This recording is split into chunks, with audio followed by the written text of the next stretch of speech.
Bien, amados hermanos, vamos a la palabra del Señor.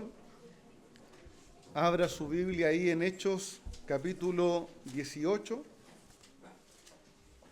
Hechos, capítulo 18, versos del 1 al 17. Leo la Nueva Biblia de las Américas, leemos en el nombre del Señor. Dice: después de esto, Pablo salió de Atenas y fue a Corinto. Allí se encontró con un judío que se llamaba Aquila, natural del Ponto, quien acababa de llegar de Italia con Priscila, su mujer, pues el emperador Claudio había ordenado a todos los judíos que salieran de Roma. Pablo fue a verlos y como él era del mismo oficio, se quedó con ellos y trabajaban juntos, pues el oficio de ellos era hacer tiendas de campaña. Y discutía en la sinagoga todos los días de reposo, tratando de persuadir a judíos y a griegos. Cuando Silas y Timoteo llegaron de Macedonia, Pablo comenzó a dedicarse por completo a la predicación de la palabra, testificando solemnemente a los judíos que Jesús era el Cristo. Pero cuando los judíos se le opusieron y blasfemaron, él sacudió sus ropas y les dijo: su sangre sea sobre sus cabezas, yo soy limpio, desde ahora me iré a los gentiles. Partiendo de allí se fue a la casa de un hombre llamado Ticio Justo, que adoraba a Dios, cuya casa estaba junto a la sinagoga. Crispo, oficial de la sinagoga, creyó en el Señor con toda su casa. También muchos de los corintios, al oír, creían y eran bautizados. Y por medio de una visión durante la noche el Señor dijo a Pablo: no temas, sigue hablando y no calles, porque yo estoy contigo y nadie te atacará para hacerte daño, porque yo tengo mucha gente en esta ciudad. Entonces Pablo se quedó allí 1 año y 6 meses enseñando la palabra de Dios entre ellos. Pero siendo Galión procónsul de Acaya, los judíos se levantaron a una contra Pablo y lo trajeron ante el tribunal. Este persuade a los hombres a que adoren a Dios en formas contrarias a la ley, dijeron ellos. Cuando Pablo iba a hablar, Galión dijo a los judíos: si fuera cuestión de una injusticia o de un crimen depravado, oh judíos, yo les toleraría, como sería razonable. Pero si son cuestiones de palabras y nombres de su propia ley, allá ustedes, yo no estoy dispuesto a ser juez de estas cosas. Y los echó del tribunal. Entonces todos ellos agarraron a Sóstenes, el oficial de la sinagoga, y lo golpeaban frente al tribunal, pero Galión no hacía caso de nada de esto. Vamos a orar. Señor amado, te damos gracias por tu palabra. Señor, gracias por los relatos del libro de Hechos que nos enseña, Señor, cómo tú obraste y cómo tú estás obrando. Señor amado, ayúdanos a sacar ejemplo, enseñanza, aliento para nuestras almas mientras andamos por el mundo y predicamos tu palabra. Oh Señor, llénanos de la convicción de que tú sostienes el avance de tu reino, Señor. Llénanos, Señor, de la convicción de que tú estás involucrado, sosteniendo, Señor, a los que te sirven en medio del tiempo, Señor, predicando y anunciando a Cristo. Oh Señor, ayúdanos a ver nuestra parte en tu obra. Te lo rogamos, Señor, por Cristo nuestro Salvador. Amén. Bien, amados hermanos, continuamos y vamos llegando ya casi al final del segundo viaje misionero de Pablo. Y para los que les gustan, ¿cierto?, ponerle títulos, ¿cierto?, a sus resúmenes, allí, excepcionalmente hoy, he puesto un subtítulo, ¿cierto?, a este sermón. Si quiere ponerle: Dios fortalece la obra en Corinto por medio de diversas maneras.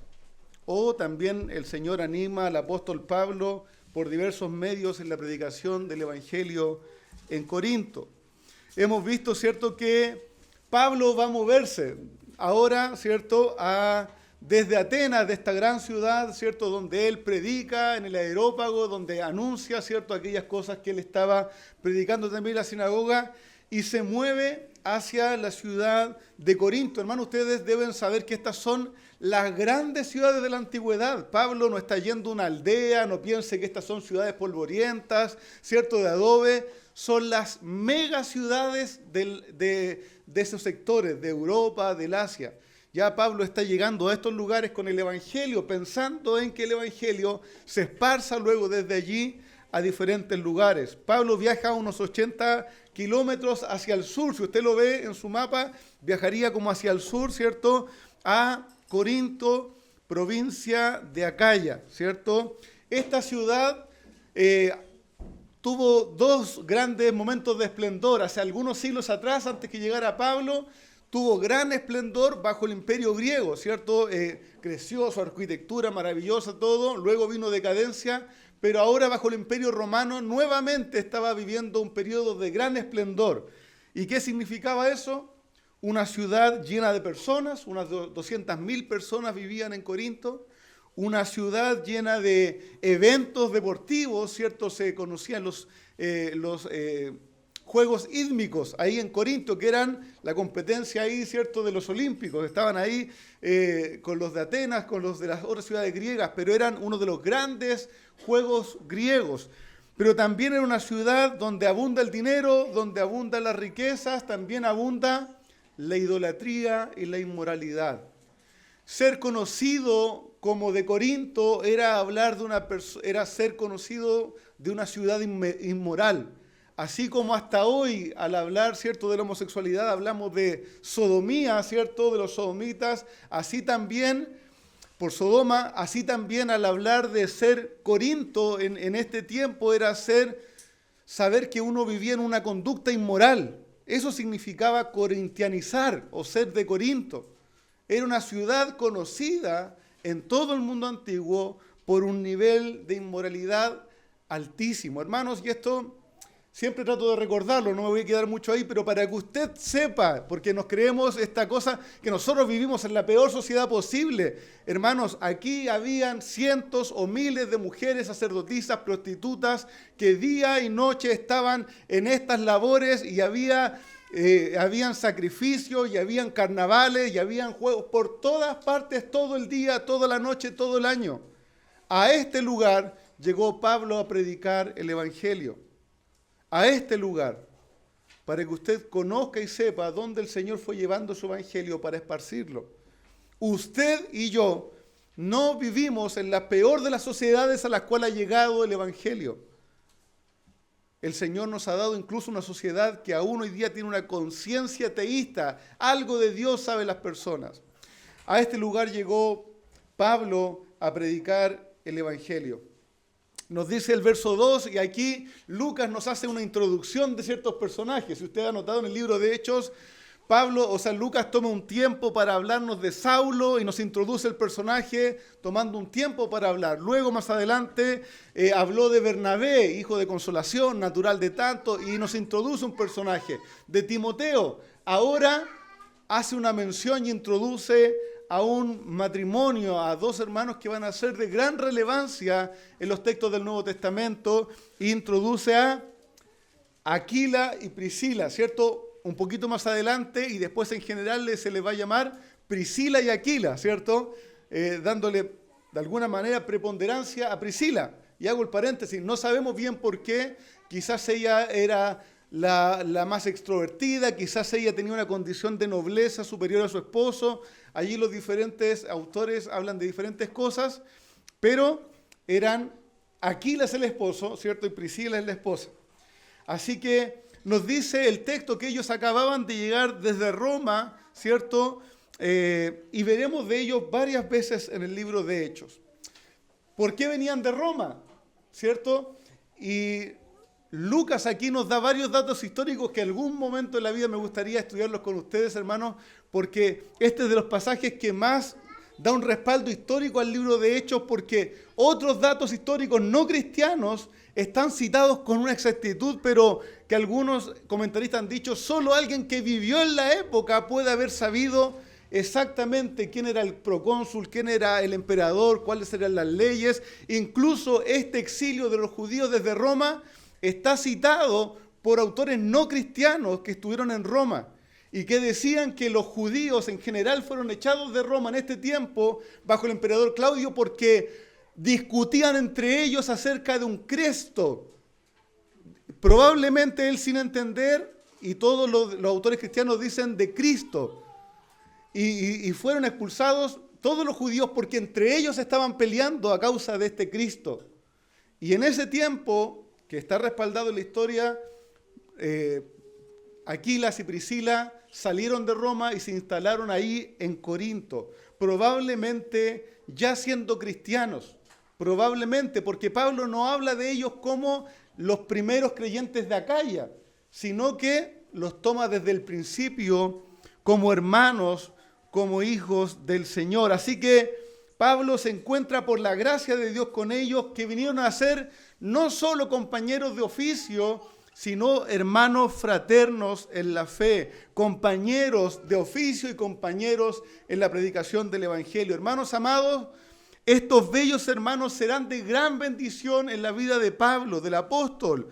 Donde les vemos mencionado en el Nuevo Testamento, serán un matrimonio caracterizado por la hospitalidad, por el compañerismo, por la entrega a la obra de Dios de maneras prácticas. Y no quisiera pasar de largo sin hacer un punto al hablar de ellos, hermanos. Ellos deben y fueron una gran bendición en la vida del apóstol Pablo, al encontrar hermanos en una ciudad tan entregada al pecado como era Corintio. Hermanos, y aún también compartieron el oficio, podían trabajar juntos, tener compañerismo, tener calor de hogar. El apóstol Pablo tuvo que irse a Corinto solo, y el Señor proveyó allí que hubiera un matrimonio de hermanos fraternos que le recibieran y le cogieran, con los cuales también pudieran trabajar y hacer vida de hogar. Hermanos amados, el apóstol Pablo era un ser humano que amaba la compañía, que no gustaba de estar solo en sus tiempos. Era un hombre que buscaba compañeros, colaboradores.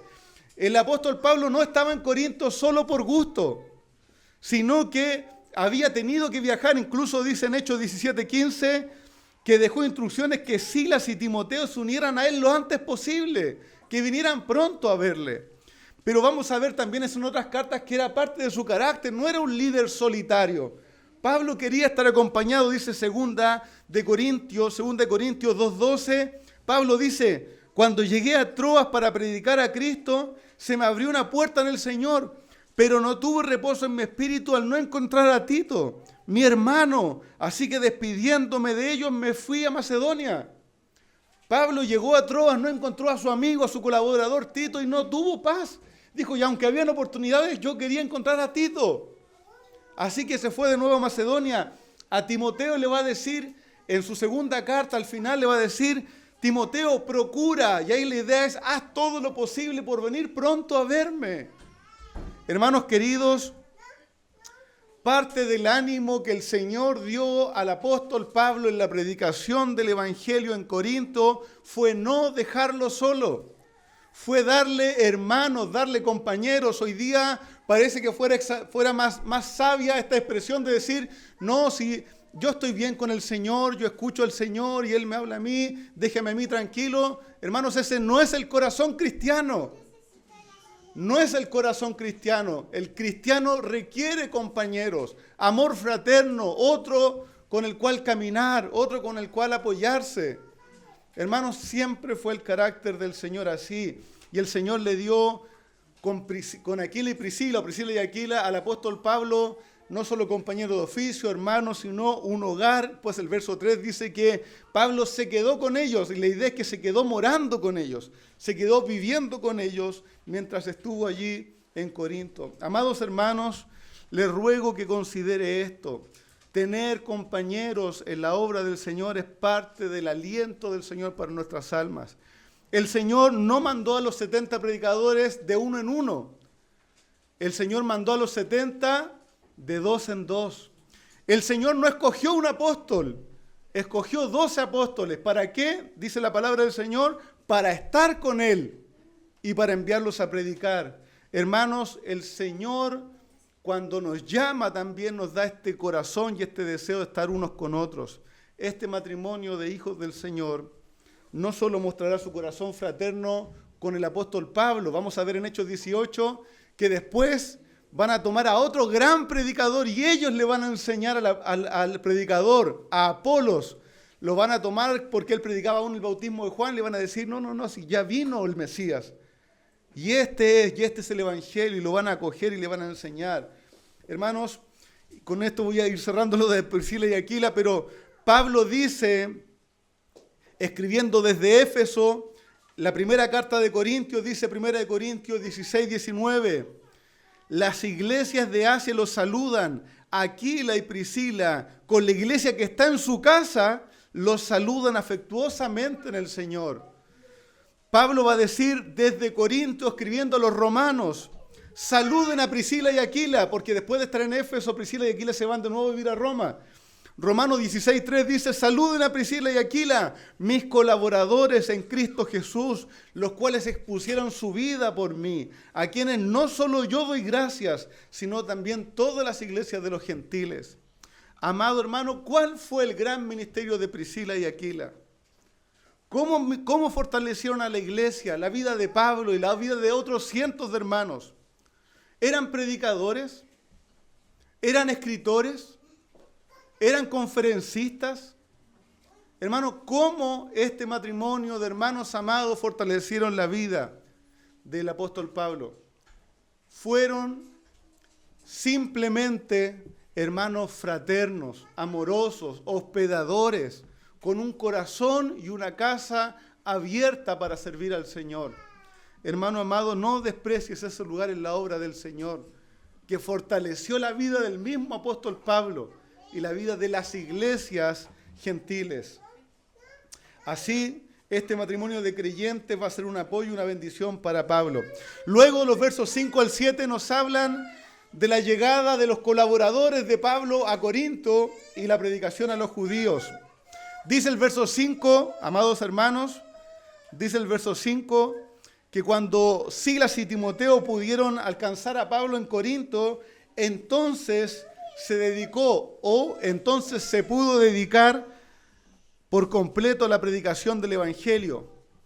Mientras estuvo solo Pablo en Corinto, o con Aquila y Priscila, Pablo tuvo que trabajar, nos dice este texto. Este es el texto que dice que eran hacedores de carpas o tiendas de campaña.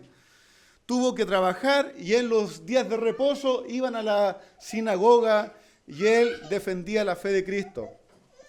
Pablo trabajaba con sus manos porque, como dice 1 Corintios 9:12, él quiso trabajar con sus manos no esperando ayuda o sustento de los corintios, dice 1 Corintios 9:12, todo para no causar estorbo al Evangelio de Cristo, por causa de la inmadurez de la gente de Corinto, por causa de las sospechas maliciosas que podían haber en Corintio, Pablo trabajó con sus manos y no usó de su derecho, por ser predicador de la palabra del Señor, de vivir de la obra del Señor.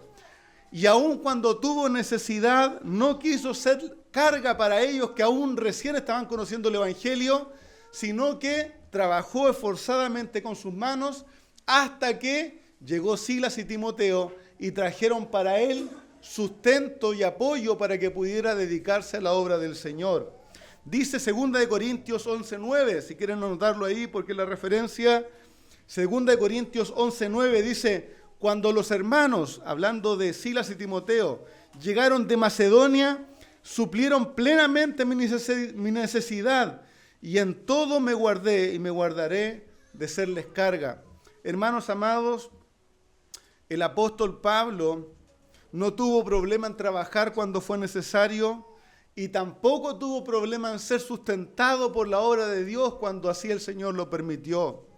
Hermanos, en esto también podemos ver el ánimo y la provisión del Señor para el apóstol Pablo, no solo fortaleciéndole con hermanos y fraternos que le recibieran, sino también por medio de la provisión que el Señor le dio, trabajando con sus manos, pero luego también por la ofrenda, por la provisión que traían Silas y Timoteo de las iglesias de Macedonia. Es más, Pablo le va a decir a los corintios, ¿acaso he fallado yo, dice, despojando a otras iglesias para servirle a ustedes?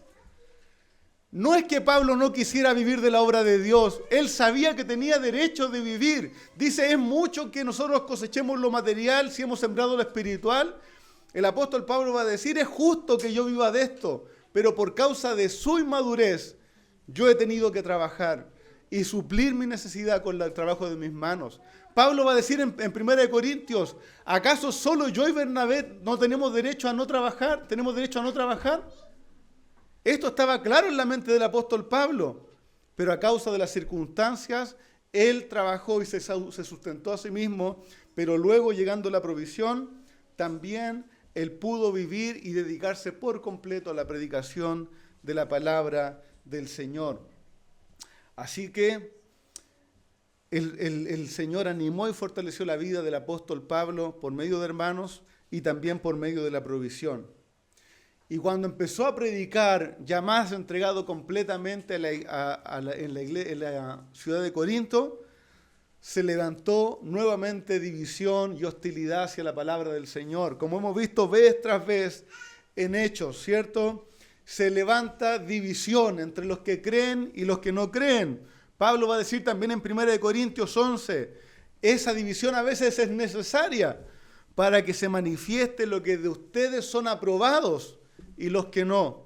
Dice Hechos 18:6, pero cuando los judíos se le opusieron y blasfemaron, y ahí la idea es que lo insultaron a él también, él sacudió sus ropas y les dijo, su sangre sea sobre sus cabezas, o sea, la sangre de ustedes mismos sea sobre sus cabezas.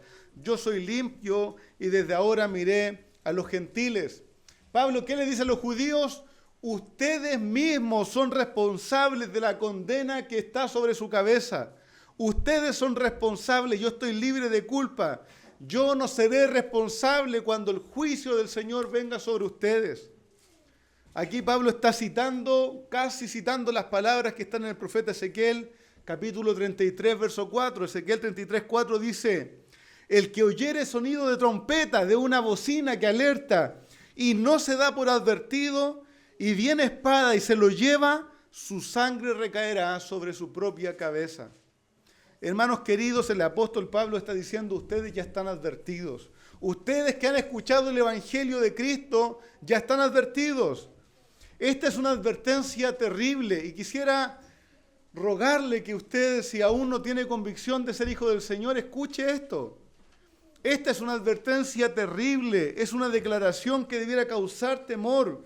El que oye el Evangelio es responsable de su propia vida. Nadie más que usted será culpado por su condena y su destrucción. Querido hijo de nosotros, algún joven, alguien que escuchará después de esto, tú que has escuchado una y otra vez el Evangelio y nunca terminas de creer, nunca terminas de convertirte, nunca terminas de volverte al Señor. Si has escuchado el Evangelio, tú eres responsable. Nadie más va a llevar culpa por tu condenación. Nadie más será culpado, ni tus padres que no te insistieron, ni tus amigos, ni tus hermanos. Limpia está en nuestras manos del Evangelio. Si tú has escuchado la palabra del Señor, tú eres responsable delante del Señor. Hermanos, y si usted es el que predica y a quien han rechazado, no viva con ese peso de culpabilidad constantemente. Es que no me han escuchado, es que no me han puesto atención, es que no me... Hermanos, la palabra del Señor, el Señor Jesús le dijo a sus discípulos, cuando vayan a una ciudad y no lo reciban, ¿qué debían hacer? Saquen sus sandalias y sacudan la frente a esa ciudad. Ellos tienen su propia culpa, no usted. Yo no voy a vivir como si mis manos estuvieran manchadas con sangre. Yo hago la obra del Señor y descanso en Él. Entrego la palabra del Señor y descanso en Él. ¿Eso significa que no anhelamos la salvación de los otros? Por supuesto que la anhelamos. Por supuesto que la buscamos. Por supuesto que insistimos. Pero el que rechaza el mensaje del Señor es culpable delante del Señor, responsable de su propia condenación. Nadie más. Nadie más. Hermanos amados, es importante enseñar esto. No cultive ni en sus hijos, ni en su esposo, en su familia, ese sentimiento de que casi usted es culpable de las cosas malas que le pasan a ellos. Cada uno lleva su culpa. El padre no va a ser condenado por el hijo, ni los hijos por los padres. Cada uno llevará su propia culpa. Ponga a las personas responsables delante del Señor. Hágalas a ellas ponerse delante del juicio del Señor. Y que tomen su decisión por causa de Cristo. Así que Pablo se sacudió sus ropas, rechazó, ¿cierto? Y rompió relaciones con los judíos. Dijo, bueno, ya yo no me voy a cansar más con ustedes. Voy a ir a aquellos que están recibiendo la palabra del Señor. Desde ahora me voy a los gentiles. Y el Señor le proveyó, dice el versículo 7, que partiendo de la sinagoga fueron a la casa que estaba al lado de la sinagoga, ¿cierto? Al lado de la sinagoga estaba la casa de Justo. Creo que la Reina Valera solo dice Justo, ¿cierto? Las otras versiones dicen Ticio Justo, ¿cierto? Y ahí, porque hay una diferencia entre la mayoría de los manuscritos, ¿cierto? Dicen Ticio Justo, que adoraba a Dios, y se fue junto con él también Crispo, oficial de la sinagoga. Probablemente este Ticio Justo era un hombre romano que temía al Señor y que iba a escuchar a la sinagoga y que creyó en el Evangelio de Cristo. E inmediatamente cuando creyó en el Evangelio de Cristo y vio que Pablo salió, él dispuso su hogar para la iglesia del Señor que estaba fundándose ahí en Corinto. Podemos pensar, ¿cierto?, que era un ciudadano romano con las condiciones para prestar un hogar donde hubiera un espacio donde reunir, ¿cierto?, a algunas decenas de personas que estaban volviéndose al Señor. El Señor proveyó milagrosamente donde se pudiera congregar la iglesia de Corinto. ¿Cómo Dios proveyó? Dios hizo aparecer un salón. Dios hizo aparecer un terreno. No, hermanos, ¿cómo Dios proveyó a la iglesia de Corinto un lugar donde reunirse? Por medio de un hermano. Por medio de un hombre, por la generosidad de un hermano que dispuso lo que era suyo para la obra del Señor. Hermano, el Señor siempre ha obrado así. Siempre ha obrado así, de esa manera. Solo lo dejo allí, ¿cierto? Como dijo nuestro pastor. Como enseñanza para nosotros. Probablemente el nombre de este bueno hermano era Gayo Ticio Justo, ¿cierto? Y es el Gayo mencionado probablemente en Romanos 16, Gayo por nombre, ¿cierto? No, Gayo en Romanos 16, 23. Romanos 16, 23, Pablo dice, Gayo, hospedador mío, y de toda la iglesia os saludan. Pablo está escribiendo Romanos en otro viaje desde Corinto. Y dice, Gayo, hospedador mío, y de toda la iglesia los saludan. Pablo también va a decir en 1 Corintios 1:14, doy gracias a Dios que no bauticé a ninguno de ustedes, excepto a Crispo, el oficial de la sinagoga convertido, y a Gayo. Hermanos, el Señor empezó a salvar personas allí en Corintio. Qué maravillosa la obra del Señor. Él empezó a rescatar y rescató a Crispo también, ¿cierto?, el oficial de la sinagoga. Vino la salvación a él y a su familia, ¿cierto? Y podemos pensar ciertamente que él perdió su lugar de influencia. Crispo perdió su lugar de influencia en la sinagoga, lo rindió a causa de servir al Señor. Poco tiempo después ya hay otro jefe de la sinagoga, Sóstenes, al cual van a golpear, ¿cierto?, fuera del tribunal. Hermanos amados, y me hacía pensar esto. Por la fe Crispo perdió su lugar de influencia en la sinagoga y reconocimiento. Por la fe Ticio Justo rindió lo que era suyo y abrió su casa para la obra del Señor. Por la fe en Cristo, Pablo va a ser muchas veces golpeado, atribulado, perseguido, deshonrado. Por la fe, Aquila y Priscila habían tenido que dejar Roma y salir hacia otras ciudades para establecerse. Pareciera que por la fe en Cristo siempre hay pérdida. Pareciera que los que creen en Cristo siempre están perdiendo. Hermano, y déjame decirte algo. Ciertamente todos los que vienen a Cristo pierden. Pierden algo de esta vida. Pierden una posición, pierden honor de esta vida, pierden o entregan bienes, pierden mucho en esta vida, pierden incluso sus propias vidas. Pero hermano amado, ellos realmente están ganando. Ellos ganan para Cristo, pierden todo para ganar a Cristo y conocerlo a Él. Pierden todo para seguir a Cristo. Pierden, hermanos, y rinden lo que es suyo para seguir al Señor. Esa es la vida cristiana. No es llenarnos de bienes, no es llenarnos de comodidades, no es llenarnos de condiciones estables. Es perder todo para ganar a Cristo, para encontrarlo a Él, para conocerlo a Él. Alguien le va a decir, estás perdiendo tu tiempo leyendo la Biblia, orando. No, yo estoy ganando a Cristo. Conocerlo a Él y el poder de su resurrección y ver sus padecimientos, hermano amado. Hermano amado, los que vienen a Cristo ciertamente pierden en esta vida para ganarlo a Él. Pierden para ser rescatados, para abrazar la esperanza bienaventurada. Pierden, hermano, lo que creíamos que éramos para venir a los pies de quien realmente es. Hermano amado, las cosas que se ven, va a decir Pablo, son pasajeras. No sufra tanto con perderlas. Pero las que no se ven, esas son eternas. Esas son eternas y esas, hermanos, no se marchitan, no se pierden, no pierden su valor. Esa es la fe que hemos recibido. Así que el mismo apóstol Pablo predicaba y anunciaba la salvación y la vida en Cristo y estaba dispuesto a perderlo todo para conocer a Cristo. Pero esta convicción, hermano, y esta convicción que el mismo apóstol Pablo nos va a enseñar, no hacía inmune a Pablo. No hacía inmune a Pablo a ciertos temores, a cierto temblor. El apóstol Pablo, hermano, no era un superhéroe, era un hombre sujeto a debilidades, así como era Elías, así como era David, era un hombre sujeto a debilidades. Y el Señor mismo va a tener que alentar al apóstol Pablo en este lugar, en Corinto. Nosotros lo vemos allí, yendo a predicar, trabajando con sus manos, predicando en la sinagoga, reuniéndose allí en la casa de Ticio Justo. Hermano, uno podría decir, qué hombre más valeroso, no le entran balas. Hermano querido, pero la palabra que el Señor le va a dar allí, cuando el Señor le va a decir, Pablo, no temas, es, Pablo, deja de temer. Es porque estaba envuelto en temor.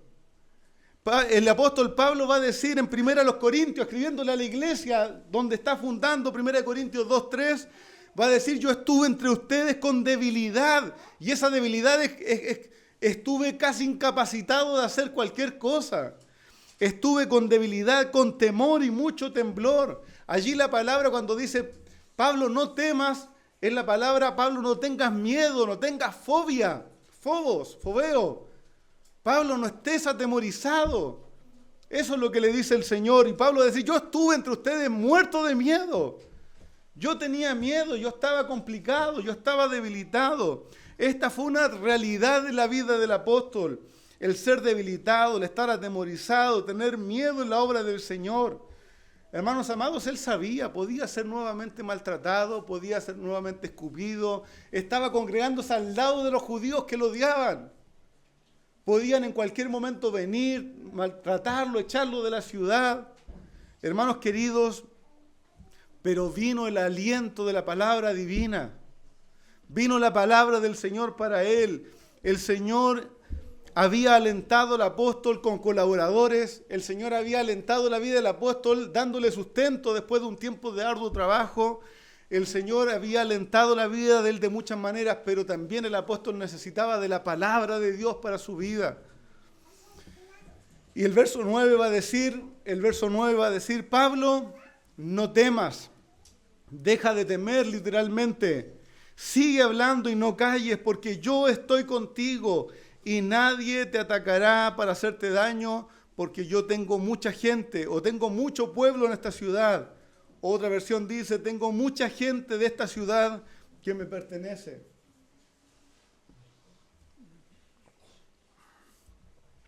Pablo, deja de temer, dijo la visión celestial.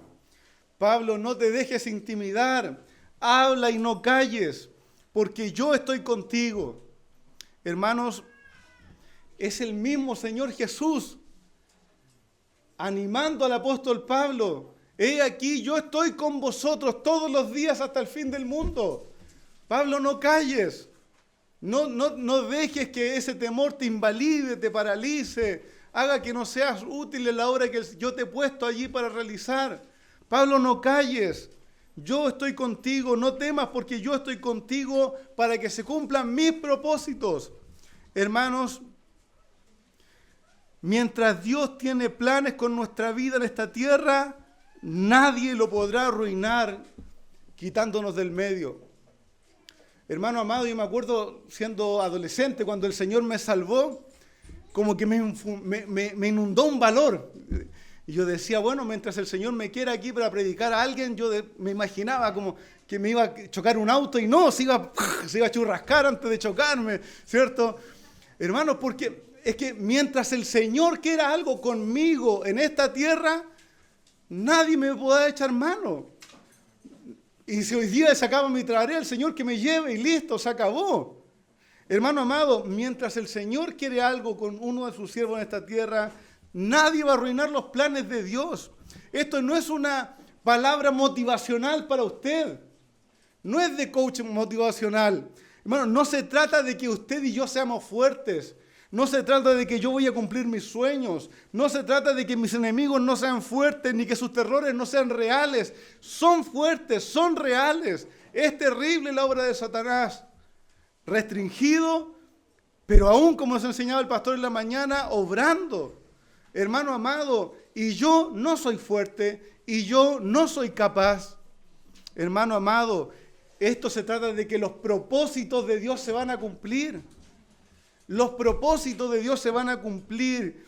Él es Dios, Él manda y las cosas suceden. Él establece y nada se negará. Él dispone y las cosas van a suceder. Como dice en el libro del profeta Daniel, capítulo 4, verso 35, todos los habitantes de la tierra son considerados como nada, y Él hace según su voluntad en el ejército de los cielos, y en los habitantes de la tierra no hay quien detenga su mano y le diga, ¿qué haces? Hermano, no existe tal persona. Nadie va a tomar la mano del Señor y va a decir, no, ¿por qué estás salvando aquí? Nadie detiene la mano del Señor. Hermano amado, si Dios está por mí, ¿quién ha de hacerme daño? Si Dios está conmigo, ¿a qué he de temer? Si Dios está conmigo, no hay que pueda hacerme el hombre, dice el Salmo, haciendo los planes del Señor y hasta donde el Señor me quiera usar. Hermanos, el Señor le dijo, no temas, yo estoy contigo. Esas mismas palabras se las dijo a Moisés, no temas, yo estoy contigo. Guía a este pueblo a la tierra que yo le he prometido. No temas, yo estoy contigo, le dijo el Señor a Josué, cruza el río porque yo les voy a entregar la tierra. No te voy a matar acá en el desierto, te voy a hacer tomar la tierra. El Señor le dijo a Jeremías, no temas, yo estoy contigo. Aunque lo tiraron a un pozo, lo querían matar de hambre, lo maltrataron. Él dijo, no temas, yo estoy contigo, tú predica la palabra que yo te he dado. Hermano, nunca fue para que se cumplan mis sueños. Siempre ese no tema fue para que se cumplan los propósitos de Dios en mi vida. Hermanos amados, hermanos, eso es lo que no nos debe hacer temer. Es que el plan del Señor no se va a arruinar. Es que sus propósitos se llevarán a cabo. Hermanos, no temas, yo estoy contigo. Dios tenía pueblo que salvar. Dios tenía mucho pueblo que llamar en Corintio y había determinado usar a Pablo como instrumento de edificación. Así como en Corinto, hermano amado, Dios nos tiene en esta tierra para predicar su palabra. Si no quedaran personas que salvar, sería el día del Señor. El día glorioso y terrible, ¿cierto? El día hermoso para nosotros, que no nos va a sorprender como ladrón en la noche, porque lo esperamos. Pero el día terrible para este mundo. Si ese día no ha llegado, sepa usted que el Señor tiene mucha gente que salvar. Tiene gente de toda tribu, lengua, nación, de toda región, de toda comuna de nuestro país, de todo campo, de toda costa, de todo lugar. El Señor no nos dejó aquí para que se cumplan sus propósitos. Hay que dejar de pensar como cristianos mundanos que viven para saciar sus propias necesidades. El Señor nos tiene aquí, tiene mucho pueblo que salvar. Ahora la pregunta en la cual yo debo orar y considerar, ¿dónde, Señor? ¿Dónde tienes gente para salvar? ¿Es en mi trabajo? ¿Es en mi familia? ¿Es en mi vecindario? ¿Es en otra comuna, en otro lugar? Y sujetar mis deseos a aquellas cosas que el Señor está haciendo. ¿Qué está haciendo Dios? ¿Qué está haciendo Dios? Hermanos, ¿qué está haciendo Dios con tu vida? Porque el Señor no te puso como un adorno. Si el Señor te tiene en esta vida es como un instrumento de edificación. ¿Dónde están aquellos que el Señor quiere salvar? Hermanos, esa debe ser nuestra oración. Señor, úsame, ábreme, soy tímido, me cuestan las conversaciones. Abre tú las conversaciones, Señor, y yo voy a entrar. Esa ha sido mi oración cientos de veces. Hermano querido, ore al Señor. ¿El Señor cree que va a rechazar una oración que es conforme a su voluntad? Porque si alguna cosa pedimos conforme a su voluntad, el Señor lo oye y lo hace. Hermano amado, el Señor es poderoso para dirigirnos. Así que el siervo de Dios, Pablo, se quedó allí por 1 año y medio más, predicando la palabra del Señor en medio de los corintios. Hermanos, y vamos a ver que esta es una iglesia maravillosa. No se quede con los excesos y con las brutalidades que pasaban siempre en Corinto. Pablo va a decir, ustedes son ricos en dones, en capacidades, son personas que el Señor les ha bendecido muchísimo. Hermanos queridos, esta va a ser una iglesia hermosa, pujante, a la que el apóstol Pablo daba gracias a Dios por conocerlos, por tenerlos. Aunque nosotros nos hubiésemos avergonzado de los hermanos de Corinto, el apóstol Pablo daba gracias a Dios por ellos. Luego de este tiempo de predicación y de edificación y de fortaleza, allí en Corinto, otra vez se levanta la oposición de los judíos, ¿cierto? Queriendo acusar al apóstol Pablo, y le llevan ante el procónsul de la ciudad, Galión. Y es interesante, voy a resumir estos versículos del 11 al 17. Los judíos toman a Pablo, lo llevan delante de Galión para acusarlo, ¿cierto?, de estar predicando cosas que no son conforme a la ley. Y el apóstol, antes de poder defenderse, como se va a defender muchas veces después, antes de poder defenderse, Galión le dice, no, ¿saben qué? En cuanto a cosas de fe, no me digan nada a mí, no me interesa. Así que, si fuera algún crimen, yo lo juzgaría, pero esto no, y los echó del tribunal. Y ahí la palabra habla que los echó con fuerza de allí. Hermanos queridos, y el Señor cumplió nuevamente su promesa. Habiendo sido sacados del tribunal, no fue Pablo quien fue golpeado, sino que tomaron a Sóstenes, ¿cierto?, el jefe de la sinagoga, y lo golpearon a él. No sabemos si fueron los judíos o los griegos o una turba de ambos, pero a él lo golpearon y Galión no hizo nada. La palabra del Señor se cumplió. No fue Pablo el golpeado esta vez. Hermanos queridos, si bien muchas veces el Señor, y es una realidad como aprendíamos más temprano, es una realidad en la vida del creyente, el maltrato, la aflicción, el desprecio, también debemos saber, hermanos queridos, que el Señor muchas veces nos librará. El Señor no nos va a entregar a cada aflicción posible. Nos va a entregar a muchas, pero no a cada aflicción posible, sino que algunas, conociendo nuestra debilidad, nos va a librar, porque Él sabe que somos débiles y nos da descanso. Hermanos amados, algunas consideraciones prácticas al finalizar. Permítanme reforzar del amor fraternal de Priscila y Aquila. Hermano, tú que eres nuevo en la fe, que te das cuenta que estás conociendo al Señor, este amor fraternal, el ser hospitalario, el abrir tu casa, puede ser tu lugar en la obra del Señor. No te encandiles por los que predicamos el Evangelio y por la exposición. No todos van a ser predicadores. Necesitamos hombres y mujeres fraternos que abran su casa, que abran su corazón, que abran sus manos a la obra de Dios. No todos. El Señor ha puesto dones de enseñanza, de exhortación, de misericordia, de dar, de fe. Hermanos, hay otros dones y otras capacidades que también necesitamos desarrollar. Antiguo en la fe, que quizás abriste tu casa y fuiste herido, no permitas que esas malas experiencias enfríen tu corazón y no abras nuevamente tu hogar al servicio de la obra del Señor. Perdona, restáurate, aprende y vuelve a disponerte a servir al Señor de las maneras que Él te ha dado. Hermano querido, fraternidad. Dice un proverbio que me gusta mucho: mejor es el vecino cerca que el hermano lejos. A veces esperamos que venga y me abra la puerta mi amigo, el que yo conocía allá en la otra región, en la otra iglesia. Pero hermano, mejor que mi hermano que está allá es mi hermano que está aquí cerca.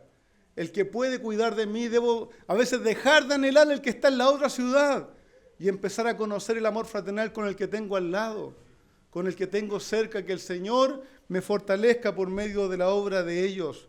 Hermanos amados, en ausencia de sus colaboradores locales, Dios les proveyó nuevos e inesperados apoyos al apóstol Pablo, con los que trabajó y tuvo calor de hogar.